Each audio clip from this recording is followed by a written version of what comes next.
As we get started today, we are going to start with a bit of a reflection just to kind of center us and ground us in this moment.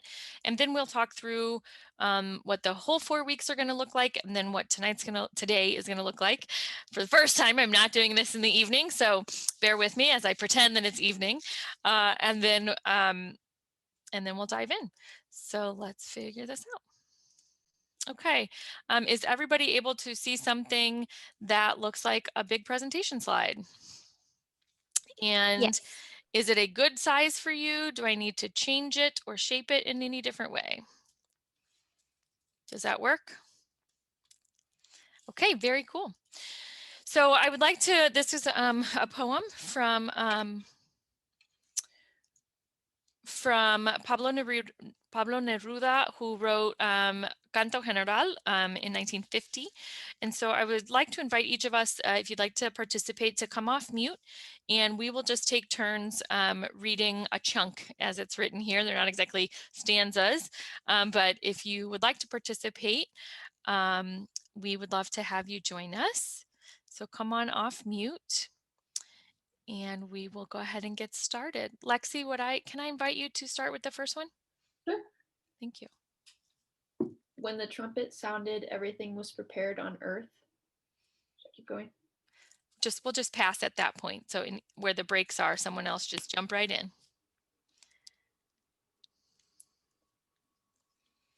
And Jehovah gave the world to Coca-Cola Incorporated, Anaconda, Ford Motors, and other corporations. The United Fruit Company reserved for itself the most juicy piece. The central coast of my world, the delicate waste of America. It rebaptized these countries banana republics.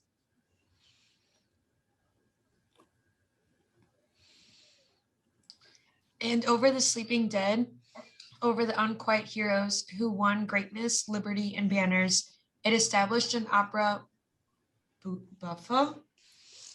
It abolished free will. Gave out imperial crowns, encouraged envy, attracted the dictatorship of flies. Trujillo flies, Tachos flies, Cardias flies, Martinez flies, Ubico flies. Flies sticky with submissive blood and marmalade. Drunken flies that buzz over the tombs of the people.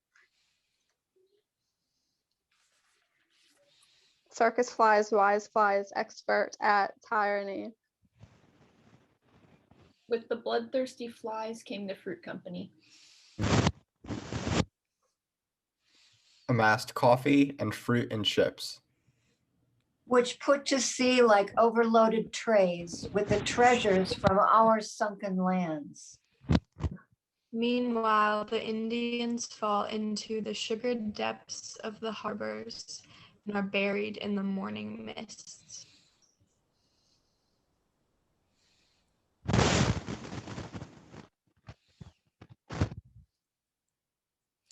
A corpse rolls, a thing without a name, a discarded number. A bunch of rotten fruit thrown on the garbage heap. Awesome, thank you. I just want to pause for a minute. Has anyone heard this before, or would anyone like to share some of your reactions? What does this bring up for you? I'll go. I don't know if you could see me because I'm on a computer where my screen freezes. I just finished an audiobook. I have a lot of kids, so I usually do audiobooks, and The Car and The Path Between the Seas by William McCullough. And I just learned that the way that the Panama Canal was built was basically the United States stole Panama from Colombia. Like, I had no idea. We just basically, it was very backhanded. It was really, and Teddy Roosevelt wasn't as much to blame as his, the Secretary of State and other people. But I mean, there was a lot of deception, and that was something maybe everybody knew that already, but I did not realize That's how we Thank got you. the Panama Canal built, by just stealing Panama, which didn't exist as a nation. It was a province in Colombia. So that's what that made me think of too. Thank you for sharing, Molly. Does anyone else want to share?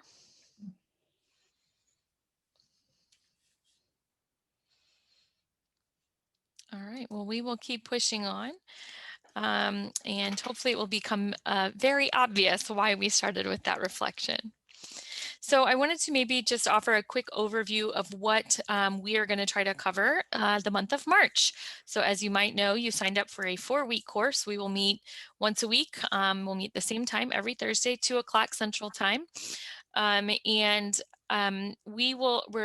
We're sort of dividing this into 4 chunks, and we're going to look at and approach immigration through these 4 different ways. So today we'll start with looking at U.S. intervention in Latin America. And then next week, we will go into theories of migration and then help us understand U.S. immigration law and policy. Week 3, we'll talk about undocumented immigration. We will look at specifically crossing Mexico, the U.S.-Mexico border, and interior enforcement. So talking more about what immigrant realities or undocumented immigrant realities are in St. Louis. And then we will end with a conversation that hopes to prepare us for bringing about change. And I think this comes as no surprise to you that many of the things that we discuss are things that we are not happy with and that we think can be done better. And so we will talk about river analysis and mini narratives and kind of talk through a few of those things as we wrap up for the session. Ideally, I will love to see each of you every week. We will have we will also record. So we are recording right now as well, but the recording won't be made public, so you don't have to worry about like participating in a way that then I'm going to suddenly out you and you'll be shared publicly. It will be recorded and only made available to people like in case you miss a week or if you have to leave early some weeks, so you can see that. The only caveat I'll add to that is that Rita and I will probably be using pieces of our presentations to build presentations later and maybe congregational toolkits and things like that. So we might chop up the video a little bit, but we certainly won't use anything that you would offer without your direct consent moving forward. So the participation is safe here. And so just to talk about this space, it's a co-learning and co-teaching space. We are not the only experts in all things immigration. In fact, you all bring a certain expertise and knowledge of your own values and what you believe in. And so we're really excited to invite you to learn with us. And so we just put together this weekly agenda, so you're not surprised at what you're going to be doing every week.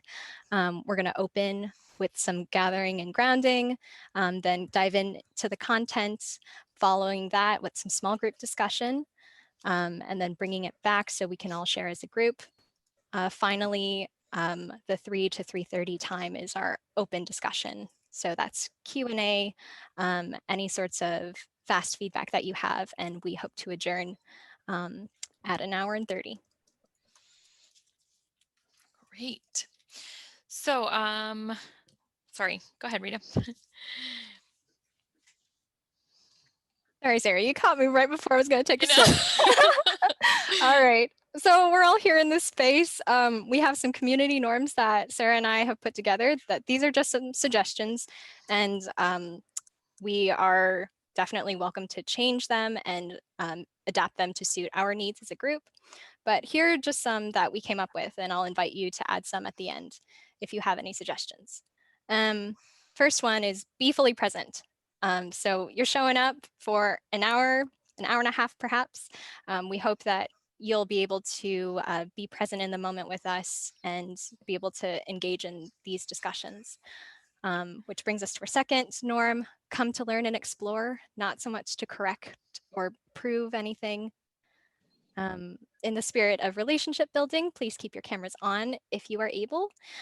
This really allows us to interact since we're unable to sit together in a basement in a church and have these same discussions. Again, as Sarah mentioned at the beginning, please make sure that your name and pronouns are displayed on your screen. This is done as a form of respect for each other and ourselves. If you have a question or something comes up that you would like to share, please feel free to use the raise hand function or drop something in the chat. As we're moving through the content, it's important to note that you should keep your mic on mute so we can just hear the one person who's speaking. And then just, again, thinking about the fact that we're in this Zoom space, if there's something that really speaks to you, go ahead and affirm it in the ways that you can in the Zoomverse. So using the chat, reactions at the bottom, any sort of nonverbal Zoom-friendly feedback. Yes. And then finally, yes, we're saying be present, be engaged, all of these different things. But at the end of the day, we want you to attend to your needs. So if that means that you need to take a break, or you need to get a sip of water, we hope that you'll be able to do that. Is there anyone who would like to amend these norms or add another norm to our list?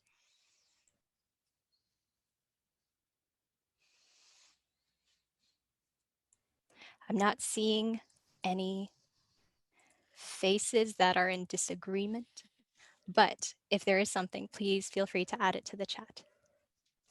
Thank you. Awesome, very cool. Well, let's dive in. It's week one. Week one of Immigration 101. This should come as no surprise to you at the Interfaith Committee on Latin America. We are going to start with U.S. intervention in Latin America. So today we will basically talk through, give you some sort of language around what we use and what we mean around intervention. So this will be a cool space that we can learn and hear. I know that you all come to this space, like Rita said, with different knowledge and different experience and expertise. So this is a good time for us to put all of that in the same pot so that we are working from the same platform. Then we will move into small group discussion, and then we will come back for some group sharing, and we will make sure that we have a clear moment where we can say thank you. For those that need to leave at 1 hour, you can leave, and it won't be rude, and it is okay, and we know that is maybe going to happen. But then for those that can stay longer, we will continue with questions and answers and sort of open discussion. So sometimes we can facilitate that more if we need, but it's also a good space that if we didn't get to something or you're struggling with something, that we can dive in and dive deeper together in that. At the end of the open discussion, we will do a quick poll. It's a 3-question poll right in Zoom, and we'll do that each week. And for those that can't stay through the end of that, we will send out a full survey at the end to get some feedback from you at the end of the whole course about how things went. Questions, concerns about any of that to date? Whoops. Cool. Well, let's dive in. So by the end of today, there are 2 primary learning objectives that we have for you. And so the first is to share an understanding of the theories and tools of US intervention, as well as how the US has intervened in Latin America. And then secondly, to challenge commonly held beliefs and explore what shared responsibility means for the outcomes of intervention as it relates to migration in the region. So as you might imagine, we are not diving deeply into immigration today, but this is certainly the platform and the foundation for how we're going to continue to have those conversations throughout the course. So let's start with, what do you know? What does intervention mean to you? Throw out some buzzwords. Let's popcorn it. I'm not looking for a big discussion here, but what comes to your mind? Adjectives, reactions, descriptors when I say intervention. Control. Control. Keep it coming. Colonies. Colonies. Post-colonial. Imperialism. Post-colonialism, I think I heard in there too. What else you got? I have some prefab responses in case you couldn't tell. Some of them you've already said. What else? Racism. Racism. I'm thinking sovereignty. Ooh, get it. That's my sexy tapping. So I think you're right? We all have these ideas, and I think intervention can be a lot of different things. And when you read one definition to another definition, they come to different places about whether or not like some people say intervention is always with bad intent. Some say, no, it doesn't have to be bad intent, but it's certainly a matter like an imbalance of power and one controlling over another. So I'm going to throw out here this definition, which is from Encyclopedia Britannica, your favorite and mine. That intervention or interventionism sort of represents the characteristics, causes, and purposes of one country interfering with another country's attitudes, policies, and behavior, right? Yeah, I see a really great pop in the chat here from Deacon David about that intervention is also like the powerful forcing its will on those with less power, right? And I think in some ways, as in my political science background, I think about power as like the carrot or the stick. And sometimes people want you, or you come to want what someone wants you to want. And other times you have to take it anyway, right? And so I think I want to share a couple of the tools of intervention that I think are helpful, right? So when I first started studying Latin America, and I'm certainly not necessarily the Latin American expert in the room by any means, but I think my go-to when someone's like US intervention, I think about boots on the ground, right? I think about military troops being sent to another country. But I think that there are all sorts of tools of intervention. I think those would include boots on the ground, but I also think certainly in my lifetime and in some of your lifetime, we've seen those types of interventions change. I'm even looking at this list and realizing we haven't talked about tech. I don't have anything on here that is about technological intervention or like social media and all that kind of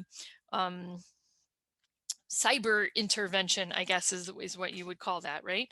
But I think there's also these ideas of sort of these post-structural or indirect interventions that sometimes lead to like that maybe in and of themselves aren't the intervention, right? If we're going to go and do a development project or something, but what is left in the wake of that is often then the product or the intervention. I even think about something like I've read a book in grad school about McDonald's and the exportation of the McDonald's industry, right? That what happens then when you have all of McDonald's entering into a new market, suddenly you now have, for example, an increase in diabetes and heart health problems, right? And so then you have all of the things that emerge because of that. Those are interventions in the way that I think about it. Rita, anything else you want to add here? No, I think you covered it. So Sarah just talked a bit about the tools of intervention. I'm going to make a brief aside about the US's stance on foreign policy, which is important in talking about intervention. Why did the US do what it did and in what ways? So just to start off, in the early 1820s, many Latin American countries gained their independence from Spain and Portugal, and understanding that there was a possibility that these countries could be ruled by Europe again, here's where we talk about the Monroe Doctrine. So this was a position under President James Monroe in 1823 that basically stated two things. The East, Europe, and the West, the Americas, were these two distinct entities and therefore had distinctly separate spheres of influence. And then secondly, in order to maintain that separation, the East should not interfere with the West and the West shouldn't interfere with the East. So take this in the context of Latin American intervention. It would be fair game for the US to intervene in Latin America because West and West, but Europe can't. And then if we talk about what would be justified under intervention, let's jump to 1904 under Teddy Roosevelt. Speak softly and carry a big stick. Has anyone ever heard of that? Show of hands, reactions. The Roosevelt Corollary, also known as the big stick policy, named two things. One, a commitment to careful negotiation, the speak softly bit. And then the big stick was the threat of military intervention to maintain the US's influence and protect its interests. So we will use force if we have to. And if we look to Latin American intervention, if we intervene, we are in the right to use force. So let's talk about why would the US intervene in the first place? Again, let's go to Woodrow Wilson and moral diplomacy. At the heart of this is the idea that democracy promotes peace and authoritarian regimes promote wars. Wilsonianism, or moral diplomacy, was Wilson's stance on conducting relations with other countries, in that the US would support and encourage democracies abroad and then intervene in other countries in order to promote democracy. Why would we intervene in Latin America? To pursue democracy, of course. And then finally, we have the Truman Doctrine over here, the policy of containment. 1947, we're talking about Cold War times. The biggest threat to democracy is obviously communism, a product of the East. And in containing communism, US aid would be supplied to countries to promote democracy. So let's take all of this together. Building on the Monroe Doctrine, Latin America is the US's turf, and they can intervene. Big stick policy legitimizes the use of force as a tool of intervention.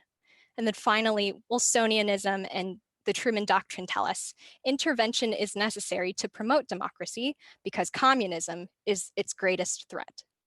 And so now I'll just pass it off to Sarah, who will show us a video about the instances in our history where and when the US has intervened.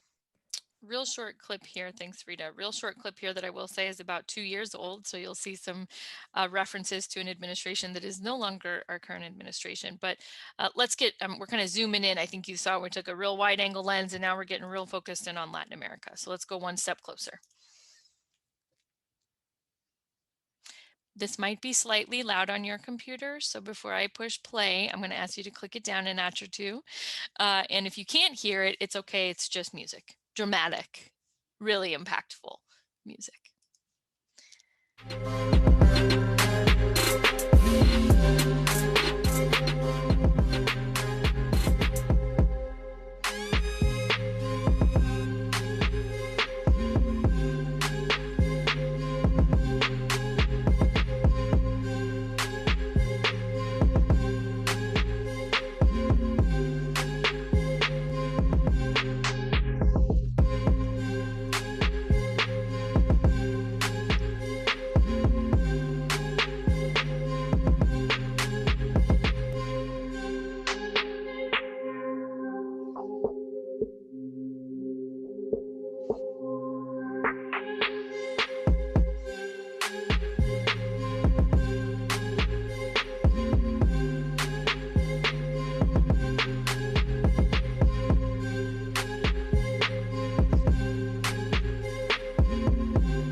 Was any of that new to you?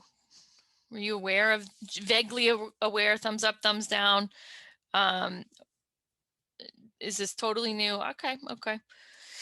So I think the point here is not necessarily that we are doing a big fat history lesson so that you take all the notes and all the dates, because I think what I hope you see here is that the US has intervened countless times in this region. It is a pattern, like Rita said, like of this right to intervene in Latin America almost, right? And we've done so with a multitude of different motivations, right? To protect corporate profits, to maintain control over markets, to crush the threat of a revolution, right? Like, again, that sort of supremacy of democracy, if you will.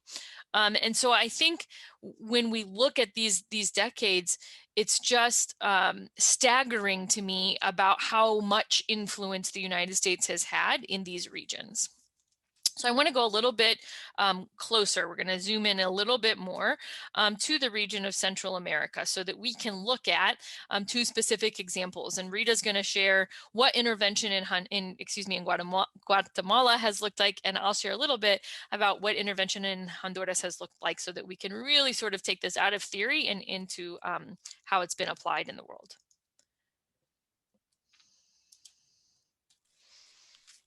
Thanks, Sarah.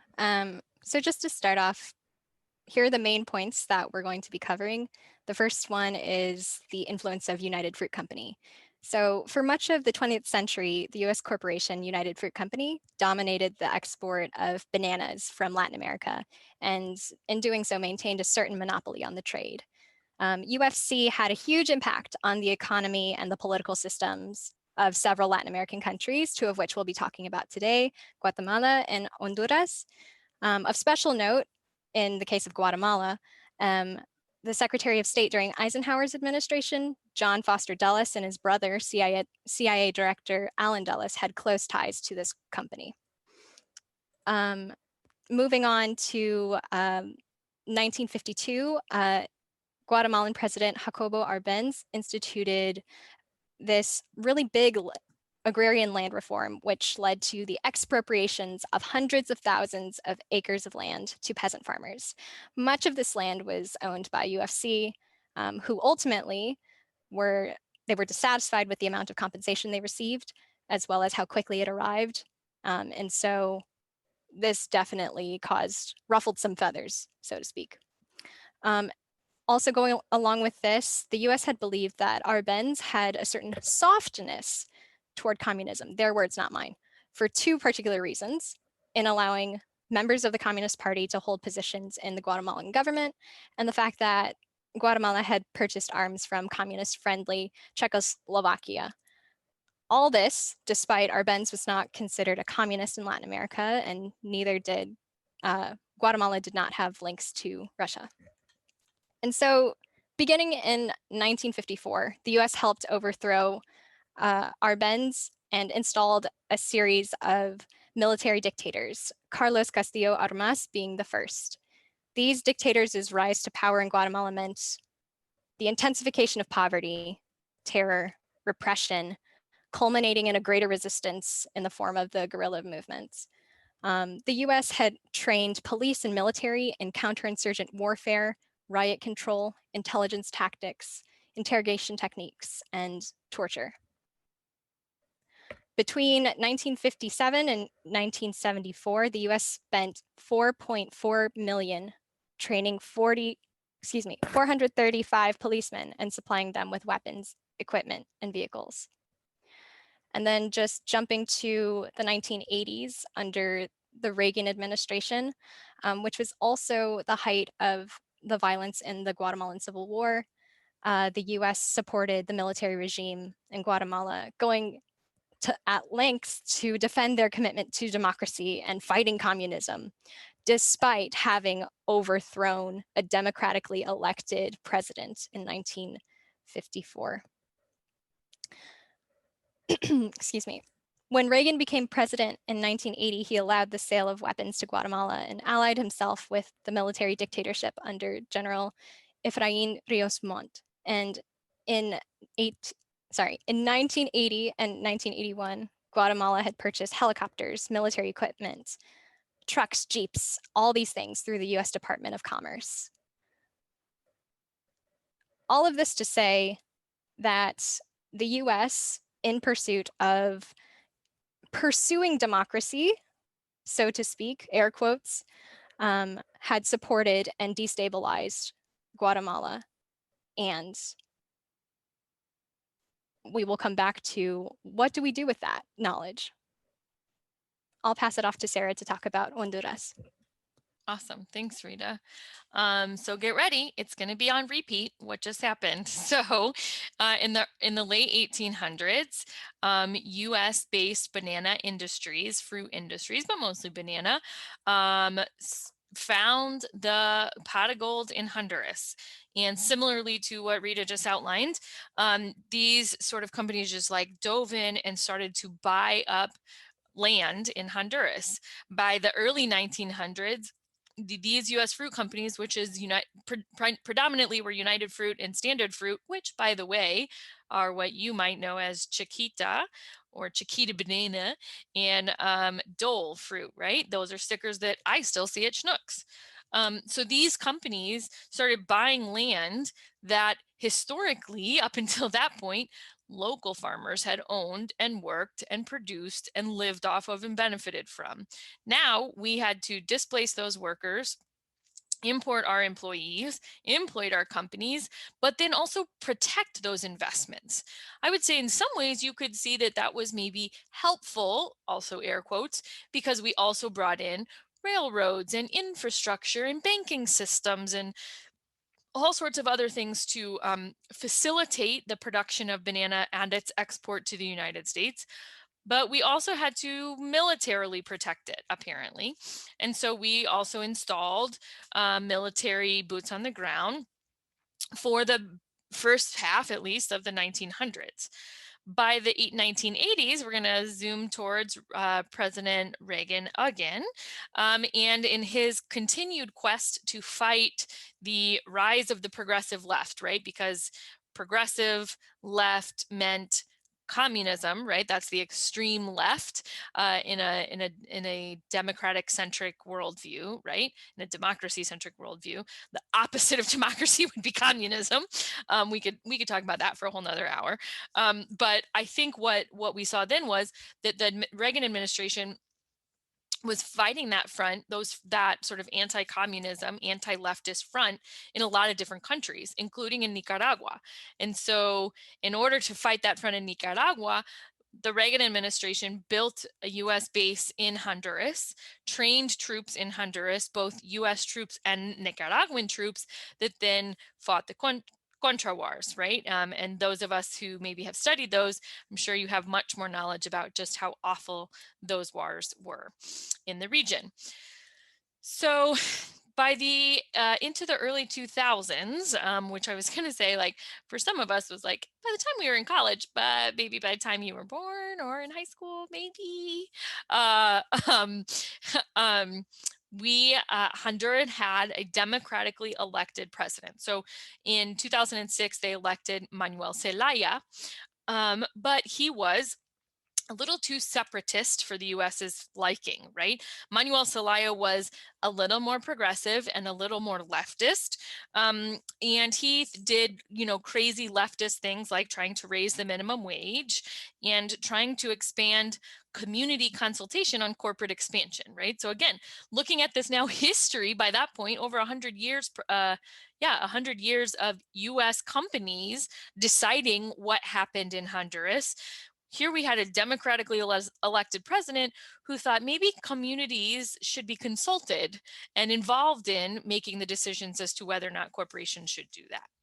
Well, 3 years later, we, shut that down and supported a military coup d'etat to overthrow Zelaya, which then, like Rita mentioned in Guatemala, led to a cycle of violence and a series of military dictatorships. One of which became president, was appointed president, I might say, in 2014, who is Juan Orlando Hernandez, or JOH, which I know many of you are experts about more than I am. So I want to think really quickly about who was in power in the United States, both in 2006 and into 2009.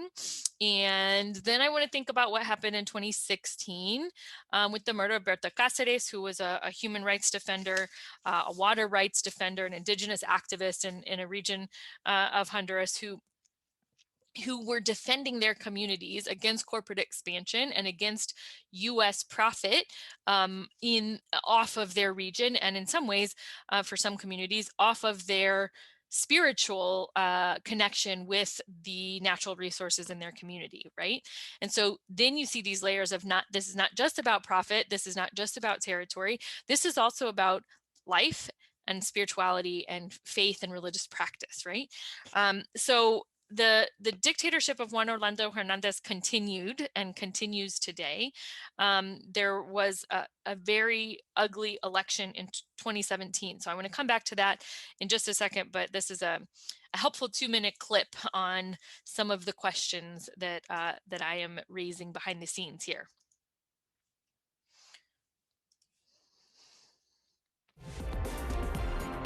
Are you able to hear it? We all know how keen, hawkish Hillary Clinton is on regime change in the Middle East, in Iraq, Libya, Syria. What often gets forgotten, however, is what she did in Honduras. The fact that Honduras was a democracy didn't stop then Secretary of State Clinton backing regime change even there. Back in 2009, she threw her support behind the coup that ousted democratically elected Honduran President Manuel Zelaya, who was flown out of the country in his pajamas. While the UN, the EU, and the OAS were calling for Zelaya to be immediately reinstated, Clinton was, in her own words, to quote her 2014 memoir Hard Choices, strategizing a plan to restore order in Honduras and ensure that free and fair elections could be held quickly and legitimately, which would render the question of Zelaya moot. A pretty damning admission. Which is probably why she removed it from the paperback edition of her memoir that came out a year later. To make things worse, to this day, Clinton insists, against all evidence, that Honduran institutions followed the law in removing President Zelaya and refuses to call a coup a coup. Our assessment was we should slow walk and try to stop anything that the government could take advantage of without calling it a coup. That wasn't the assessment of our own US ambassador on the ground in Honduras at the time, who wrote in an official memo, "There is no doubt that the military, Supreme Court, and National Congress conspired on June 28 in what constituted an illegal and unconstitutional coup." That memo of his includes the word coup a mere 12 times. Maybe Clinton just lost it in all her other emails. But here's the worst part. Earlier this year, Clinton actually congratulated herself on how events in Honduras turned out. We managed a very difficult situation without bloodshed. Put aside for a moment that the people of Honduras might not want the US managing situations in their country, to say with a straight face that the whole thing happened without bloodshed is astonishing, given the UN says the murder rate in Honduras went up by almost 50% after the coup, with the return of death squads, ongoing violence, and soldiers accused of murder and torture. Berta Cáceres, the famous Honduran human rights activist who singled out Hillary Clinton for backing the Honduran coup, warned in 2013 that the army has an assassination list of 18 wanted human rights fighters with my name at the top. When they want to kill me, they will do it. In March of this year, Cáceres was shot dead inside her own home. I guess it isn't surprising, is it, that Henry Kissinger and Hillary Clinton are such good friends.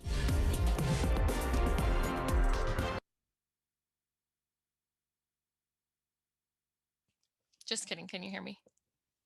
Great. So those of you who maybe are aware more acutely of this situation know that we are also approaching yet another presidential election.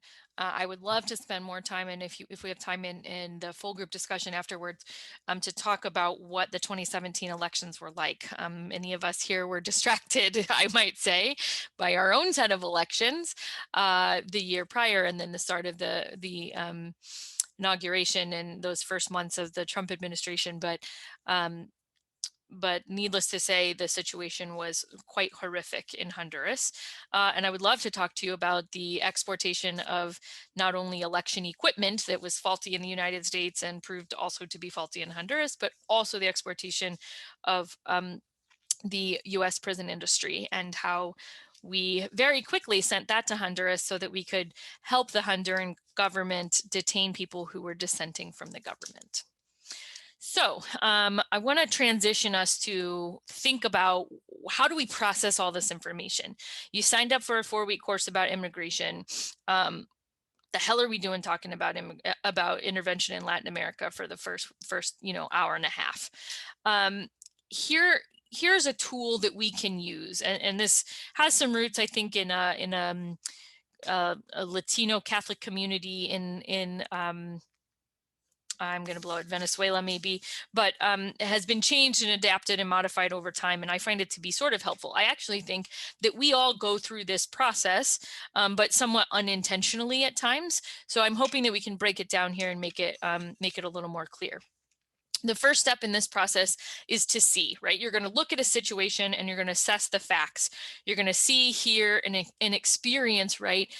How people are, both where you are and where the situation is happening, how they're experiencing that in community. And so then that's part of that is intentionally examining the primary data and asking what are the people who are directly involved in it saying, doing, and feeling. The second step is judge, juzgar, or to judge, which could also be a little bit more like analyze, right? The word judge here is used to analyze a situation and make an informed judgment. I think that the neat thing about juzgar is that it has two key parts in this tool. One is social analysis and one is theological reflection, right? So I know that many of us come from different backgrounds, and so our theologies might be different. But I think the juzgar component that is appealing to me is looking at how do we hold our values lens up in this analysis and use whatever piece that is to understand what's happening here. And then the third component here is actuar, to take action, right? And so that is planning and carrying out actions that are aimed at transforming those social structures, right? Those structures that are contributing to suffering and injustice.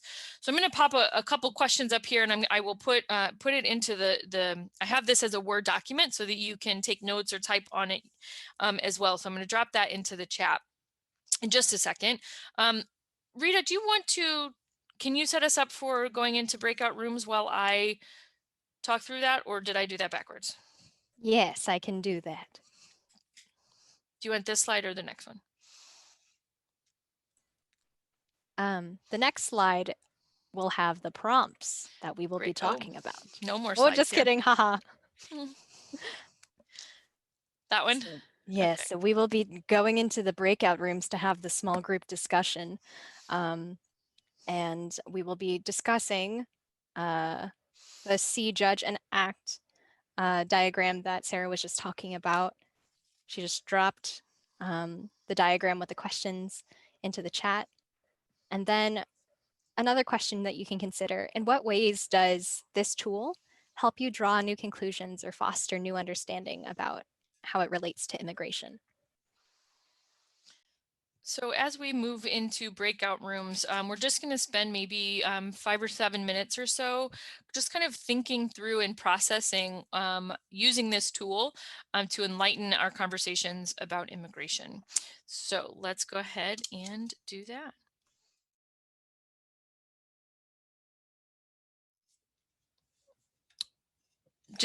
Was anything enlightening or a new frame for you this time?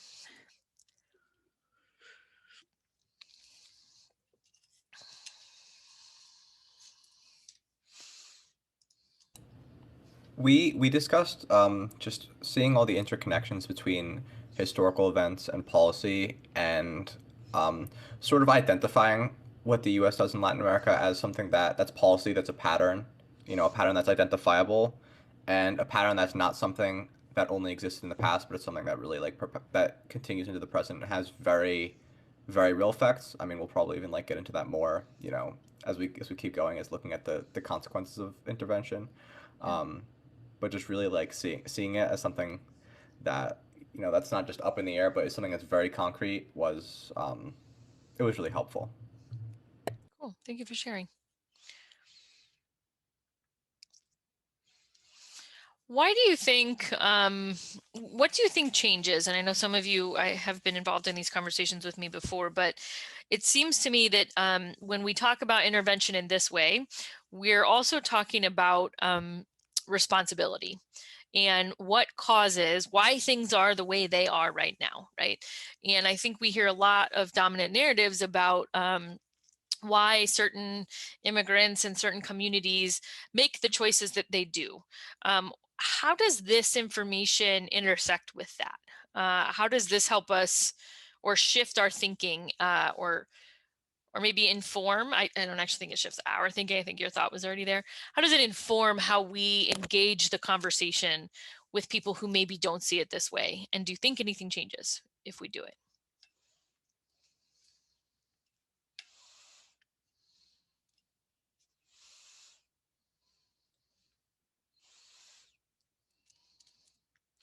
Jump in, Lexi. I was going to call you out anyway.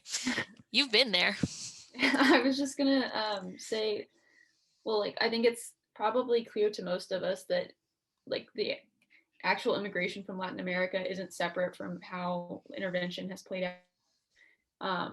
And so obviously trying to, like, bring that to people's attention so that, I mean, like, racist people are going to be racist, and so some people aren't going to care regardless, but, like, if you can explain to people that don't understand, say, like, I don't know, like, when we were talking about the Migrant Caravan, like, I don't know if they're still happening, but a couple years ago, and, like, people just don't understand, like, why are these people coming in mass? And, like, when you start talking about, you know, like, we've had these issues, like, our politicians are, like, sending, like, aid to dictate, like, that's what's driving people out. I think it kind of helps paint the bigger picture.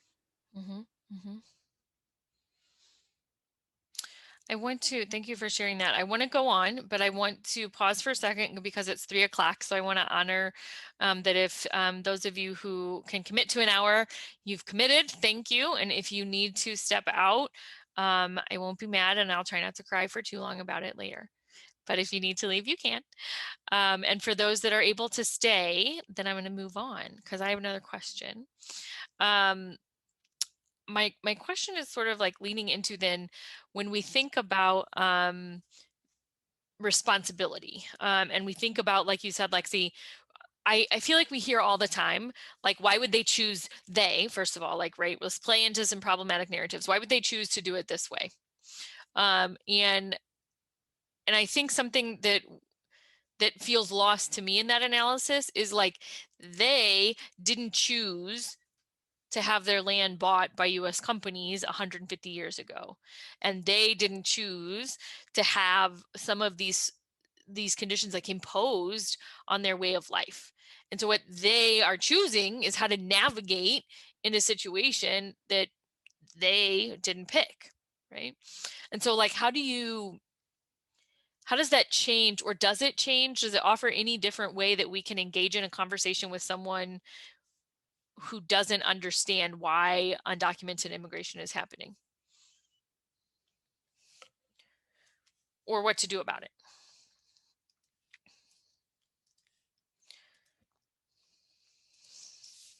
I think something, was someone No, else go going on. to go? Go on, Molly.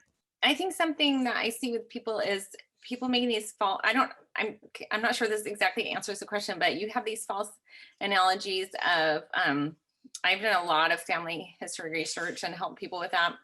And you kind of have this narrative of these European immigrants that came, there were a lot that came because they wanted they came solely because they wanted better economic opportunities. And I think that's the case. There for so many of those European groups that came, there were a lot of them that were suffering from persecutions, but the vast majority, from what I understand, is that they were really in economically depressed situations. So I feel like there are a lot of people looking at immigrants from Latin America and saying, oh, they're coming like our ancestors came because they just want to make more money.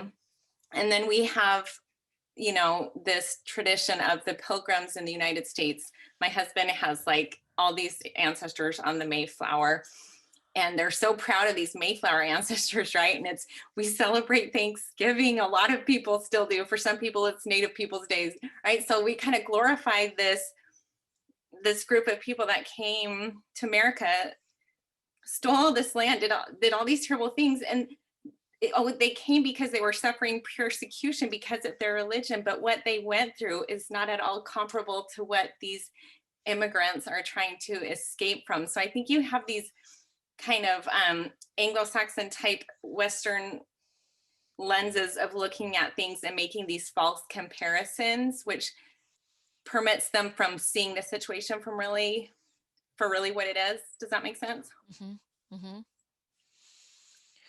I think I heard a couple things in there that maybe, like, what are the values? Did you spend any time talking about those values, or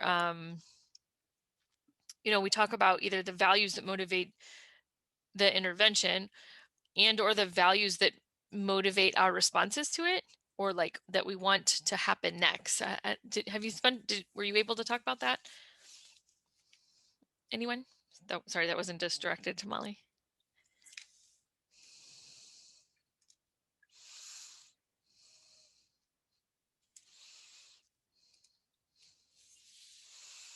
I think to that, I would go back to the part where we were talking about what does it mean to intervene for what purpose? And so to pursue democracy, because democracy is the way to promote peace. Is that true? And based on, you know, what we've talked about today, were we truly pursuing democracy in that way? And is that really what is most important to us? And if so, what does that mean for us in making sense of the US's responsibility in destabilizing nations and their economies and forcing people to migrate? But more to come on that week 2.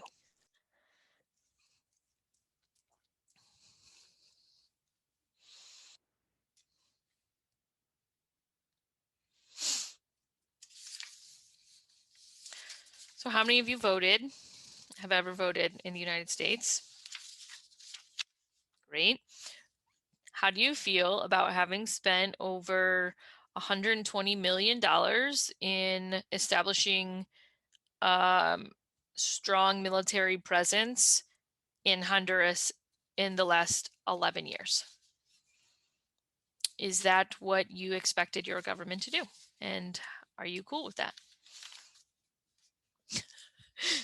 I like it. Emojis. No. Very clear.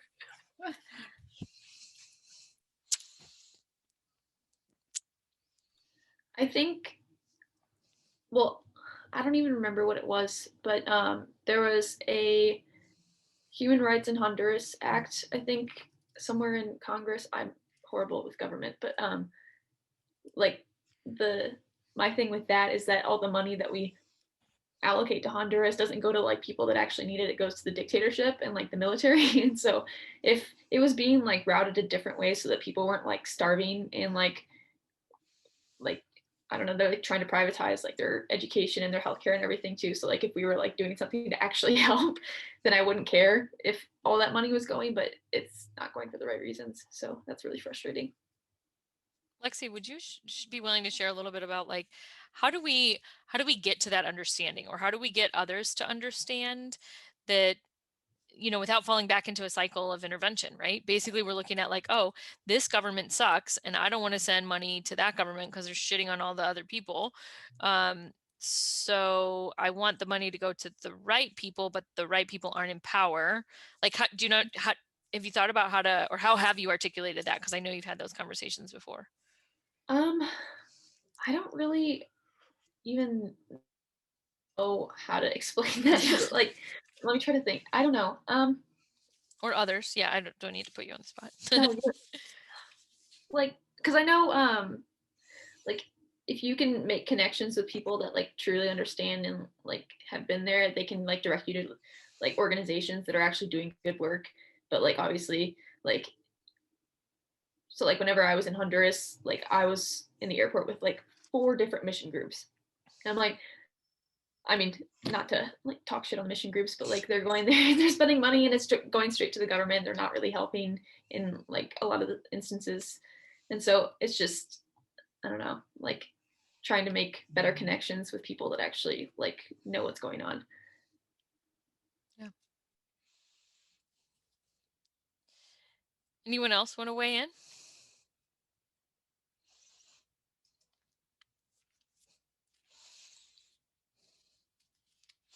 I guess I'm driving us towards the actoire part, right? Like, great, now we have all this information. What are the ways that you see that you can do something with it?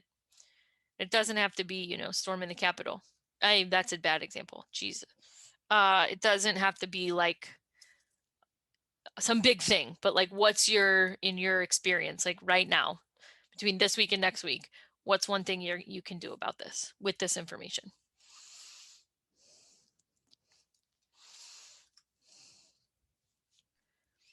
I think just maybe talking to people around you, I don't know, maybe everybody you're around has the same attitude and the same education, but you know, maybe asking people who harbor some anti-immigrant sentiments, you know, well, do you understand why they're coming to the United States? Like, do you even know what's motivating them? Like maybe having some very calm discussion about like just seeing, you know, if you can help maybe educate people. I don't mean that sounds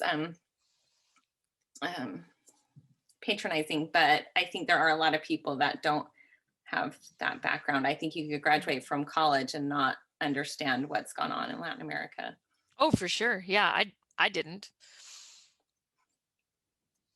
Yeah. If you have kids, you can teach your kids. So my kids are trying to make them informed citizens. Yeah, but I think inviting the conversation, right, to your point, I think it's not necessarily not a debate, but yeah. Yeah, and the way about it is sort of asking the question instead of avoiding it, which is easy, right? It's easier to be like, oh my God, I'm going to roll my eyes and tweet my friends about it later, or no one tweets, whatever the youngs do about communicating with their friends, right? And then you're going to move on because like, who wants to have that conversation again? But I think that's sort of like precisely the point, is to find ways to have it. Even if it doesn't mean that you have the answer. It's like, wow, have you ever thought about like, or even I've found the uncle where I can be like, well, man, I just don't know what I would blah, blah, blah, blah, blah, blah, blah, which is sort of like a really, you know, I'm not really passive, but like sometimes you got to pick your battles and find the way that you can sort of make the hint without actually diving in all the way. You know what I'm saying? The other piece in that Actuar section is also identifying what you don't know, right? Maybe your next step isn't clear yet. And so where is the thing that you have to spend a little more time with? And that's your next step, is to say, okay, Sarah's going to send us 30 articles, so I'm going to read more than the headline of one of them, right? And maybe that's a commitment that you can make. Great question, David. Funny you should ask. I will, in fact, send you a list of some recommended reading and materials that follow up from today's topic. This is not directly like related to intervention, but what was just Molly was saying about immigration. I don't think people understand like the decision of one leaving their country and how big of a decision that is. I think it was like right around Trump was elected as the president that people like started talking about, oh, I'm just gonna move to Canada. And people think that like leaving your country is like going on a vacation. And I came here as an asylum seeker. It wasn't like that. It wasn't like, I don't like my president now, I will move. And I think like if people can understand like how big of a decision that is for people leaving their country, like running away from a danger, that would make a huge difference. And I know that it's not really related to intervention, but I just wanted to share it because of what Molly was saying. I'm so thankful you're sharing that. And I really look forward to hearing your perspectives next week too, as we get into some of those theories. I think that's something I've spent some time like trying to figure out how you teach people with such privilege, myself included, that have such a flippant concept, like you said, like, oh, I'm going to migrate, and it's like going on vacation, right? That like, that's not actually like a parallel experience. And so I think like trying to figure out, pretty sure Deacon is at the airport and going through security. Deacon, if you can hear me, you might want to turn your phone off. I don't know if they're going to like that. Oh, I thought you were walking through. Great. It's fine. I thought we were going to be on the conveyor belt. It's cool. But I think, yeah, getting into like how choices are made and what are the values behind the choices and what happens when those choices are made for you, right? I think that's some of the pieces here. Like when we have such a history of driving, pointing the direction of how individuals experience life in their country, specifically in this region, right? Like that that now we've already made those choices, right? I couldn't necessarily choose to live a life of dignity or choose, what if I came from a farming family and now the land that my family used to farm has been bought by friggin' Dole Food Company? Like I don't have a choice there, right? Except that I have to choose to supply for my family somehow, to provide for my family somehow. And so I think I'm excited to like lump this conversation into the conversation next week too, about like, there is a reason we're starting with this because it informs how we shape the narrative around immigration, for sure.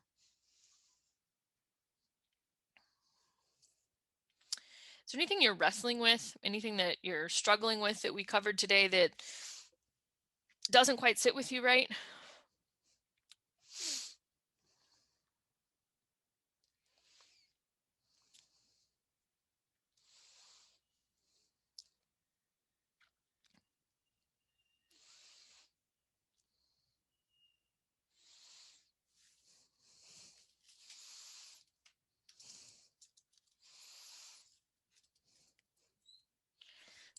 Well, Bye, Sarah, Jane. bye. Sarah, one thing that you had mentioned as an example was just that the fact that people who are representing us are spending money in ways that we don't even know. And when we do find out, we're just like, I'm not for this. I don't want this. I elected you. Why are you doing this? Just like that lack of transparency.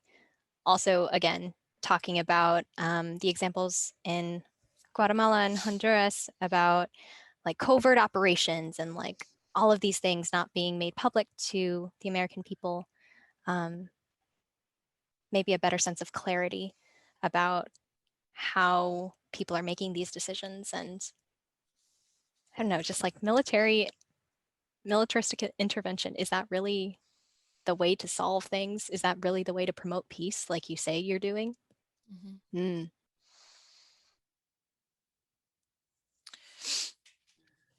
This isn't necessarily specific to Latin America, but there was this documentary I watched a few years ago called Dirty Wars, and it was about covert ops in Afghanistan. Sarah, have you seen it? Pieces of it, but I have read articles about it because that's how nerdy I am. Really, like, I mean, it's horrible, but like the team that killed Osama bin Laden, like they were like non-existent, like they didn't even exist on paper. Nobody knew who they were until that happened, and then they were like, these are amazing people, like look at all this good stuff that they've done. And like it was just a completely secret operation until they did something that could be perceived as good, and they had killed so many people prior to that.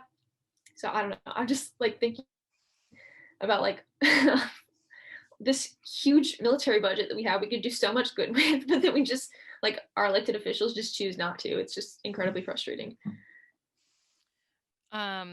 Yeah, 100%. I will look for there. I might have something in I will review the materials about the Dirty Wars documentary. Actually, that maybe is why I'm thinking of it. But I want to throw out a couple of things here.